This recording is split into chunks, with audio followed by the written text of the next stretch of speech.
Saudara-saudari yang terkasih di dalam Kristus, selamat pagi. Salam jumpa lagi dalam Sabda Siap Saji Rabu 11 Januari 2023, hari biasa, pekan yang pertama. Dalam nama Bapa, Putra, dan Roh Kudus. Amin. Allah Bapa yang maha baik, kami bersyukur sebab Putramu telah menjadi saudara kami. Perbaharuilah kami dengan roh-Mu, agar kami setia pada perjanjian-Mu, dengan pengantaraan Yesus Kristus Putra-Mu Tuhan kami, yang bersama dengan Dikau dalam persatuan Roh Kudus, hidup dan berkuasa Allah sepanjang segala masa. Amin. Tuhan bersamamu dan bersama roh-Mu. Inilah Injil Yesus Kristus menurut Markus. Dimuliakanlah Tuhan.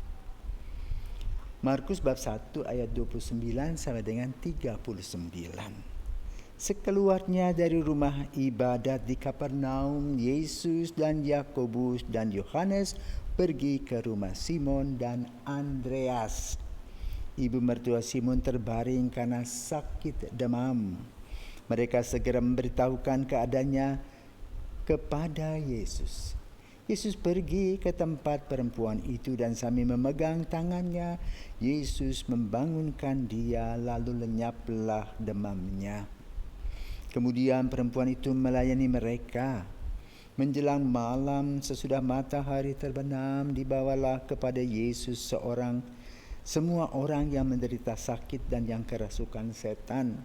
Maka berkerumunlah seluruh penduduk kota itu di depan pintu. Ia menyembuhkan banyak orang yang menderita bermacam-macam penyakit dan mengusir banyak setan. Ia tidak memperbolehkan setan-setan itu berbicara, sebab mereka mengenal Dia. Keesokan harinya, waktu masih gelap, Yesus bangun dan pergi keluar. Ia pergi ke tempat sunyi dan berdoa di sana. Tetapi Simon dan kawan-kawannya menyusul Yesus. Waktu menemukan Yesus, mereka berkata, "Semua orang mencari Engkau." Jawab Yesus, "Marilah kita pergi ke tempat lain, ke kota-kota yang berdekatan, supaya di sana juga aku memberitakan Injil. Karena untuk itu aku memberitakan Injil. Karena itulah sebabnya aku telah datang."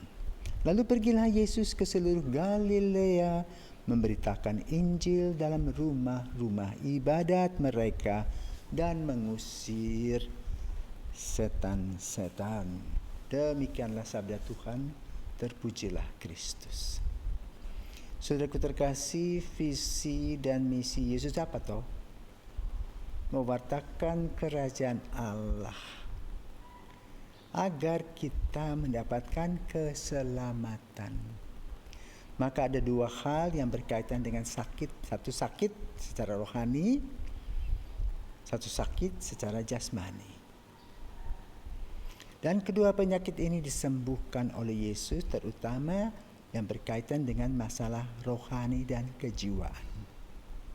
Barulah secara fisik kita mendapatkan kesembuhan. Karena itu di dalam 5 fungsi gereja ada yang disebut dengan diakonia, yaitu pelayanan kasih, yang kemudian ditumbuh kembangkan dalam 3 grup. Yang pertama, diakonia tentang kesehatan, di mana di sana baik secara jasmani dibuka klinik-klinik, rumah sakit, tetapi secara rohani juga didoakan dalam sakramen perminyakan, melalui juga sakramen ekaristi dan permandian, serta sakramen pengakuan dosa. Diakonia atau pelayanan yang lain dalam berbentuk pendidikan, di mana orang tidak mengerti tentang arti hidup dan diajarkan untuk menggunakan logikanya, mengisi hidupnya dengan menggunakan akal sehat. Diakonia yang lain adalah pastoral, di mana ada gembala dan penggembalaan serta domba-domba yang berkaitan dengan kehidupan iman dan menggereja. Dan hal itu dilakukan setelah gereja merefleksikan tentang apa yang dilakukan oleh Yesus, khususnya pada hari ini, di mana Dia peduli, Dia mendengar tentang ibu mertua sakit, ibu mertua Petrus sakit, Dan dia datang mengunjungi, itulah kunjungan pastoral Yesus. Di sana dia berdoa dan menyembuhkan mertua Simon yang sakit demam. Dan seketika itu juga dia memberikan kesembuhan kepadanya. Karena itu ada pengaruh yang begitu besar dari mulut ke mulut, maka orang datang berbondong-bondong untuk mendapatkan berkat-berkat berkelimpahan dari Yesus. Dan mereka mendapatkan kesembuhan. Karena itu kita juga datang kepada Yesus untuk mendapatkan kesembuhan, bukan hanya secara jasmani, tapi lebih-lebih masalah rohani. Karena itu gereja adalah perpanjangan tangan dari apa yang dilakukan oleh Yesus. Dan apa yang dilakukan dalam peranan gereja senantiasa menyebut nama Yesus. Tanpa menyebut nama Yesus, kita tidak bisa berbuat apa-apa, bahkan hambar. Karena itu refleksi gereja atas Injil yang kita dengarkan pada hari ini adalah Yesus Sang Juru Selamat, Yesus Sang Penyembuh, dan dia tidak terikat dengan tempat. Maka dikatakan, marilah kita pergi ke tempat yang lain, ke kota-kota yang berdekatan, supaya apa? Di sana aku juga memberitakan Injil.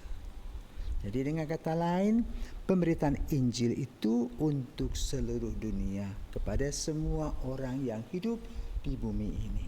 Dan kita bersyukur bahwa kita termasuk dalam kelompok putra-putri Yesus yang mengalami banyak hal berupa berkat kesembuhan, berkat rezeki, berkat kehidupan, berkat kesempatan. Maka mari saudaraku terkasih, kita mengisi langkah-langkah dan hidup kita dengan sukacita, karena kita diberikan oleh Tuhan Yesus sebuah kesempatan dan berkat-berkat berkelimpahan. Semoga Tuhan senantiasa memberkati kita. Selamat pagi. Amin.